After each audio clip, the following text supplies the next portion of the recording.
কি অবস্থা সবার? অনেকদিন পর ডাক পড়লো ঢাকাতে, তাই সকাল সকাল টিম নিয়ে রওনা দিলাম ঢাকার উদ্দেশ্যে। যদিও ফ্লাইটটা একটু দেরি করলো, কিন্তু পুরো জার্নিটা আমরা দারুণভাবে উপভোগ করেছি। আর আমার সঙ্গে ছিল ছোটবেলার দুই বন্ধু, যারা এখন আমার সহকর্মীও। আরে আপনাদের তো বলাই হয়নি, আমরা এসেছি দ্য এরা অফ টেকনো এআই ইভেন্টে। এই ইভেন্টের মধ্য দিয়ে টেকনো দক্ষিণ এশিয়ার সবচেয়ে বড় ফ্ল্যাগশিপ স্টোরের উদ্বোধন করলো উত্তরা সেন্টার পয়েন্টে। পাশাপাশি তাদের ক্যামন 40 সিরিজের গ্র্যান্ড ফ্ল্যাশ লঞ্চও কিন্তু হয়ে গেল। ইভেন্টে ঢুকেই প্রথমে দেখা হলো তুষার ভাইয়ের সাথে। এখানে মূলত আমরা টেকনো এর লেটেস্ট ক্যামন 40 সিরিজের হ্যান্ডস অন এক্সপিরিয়েন্স নিচ্ছিলাম। টেকনো এখানে অনেক ইনোভেটিভ ডিভাইস এনেছে, যেমন টেকনো পকেট গো, যা দেখতে একেবারে একটা স্মার্ট গ্লাসের মতো, চোখে পড়েই গেমিং করা যায় এই ডিভাইস দিয়ে। ভিতরে আছে Ryzen 7 processor, 16 GB RAM and 1 terabyte SSD. এদিকে আমি আবার ডাইনামিক অন রোবটের সাথে হাত মেলাইলাম। টেকনো দারুণ এক রোবট বানিয়েছে, যেটা হাত পা নাড়াতে পারে, এক্সপ্রেশন দেখাতে পারে, এমনকি নাচতেও পারে। অন্যদিকে সোহাগ ভাইকে দেখলাম স্পার্ক গো নিয়ে ভিডিও শুট করছে। এই জায়গাটায় আমরা টেকনোর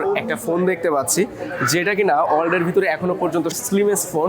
5.7 mm থিকনেস। এইটা এমন পাতলা ফোনে কোথায় ব্যাটারি দিল, কোথায় ডিসপ্লে আছে, সেটাই ভাবার বিষয়। এছাড়াও আমরা এক্সপিরিয়েন্স করলাম Tecno compact gaming console, laptop, pad এবং পুরা টেকনো ইকোসিস্টেম। দিনের শেষে সবাই মিলে উপভোগ করলাম জমজমাট মিউজিক ও ফ্যাশন শো। সব মিলিয়ে দারুণ একটা দিন কেটেছে। আর এই ইভেন্টে দেখা হয়ে গেল অনেক পরিচিত এবং নতুন ক্রিয়েটরদের সাথে। এই তো ছিল আজকের ভিডিও। দেখা হবে পরবর্তী কোনো ভিডিওতে। সবাই ভালো থাকবেন, সুস্থ থাকবেন। আল্লাহ হাফেজ।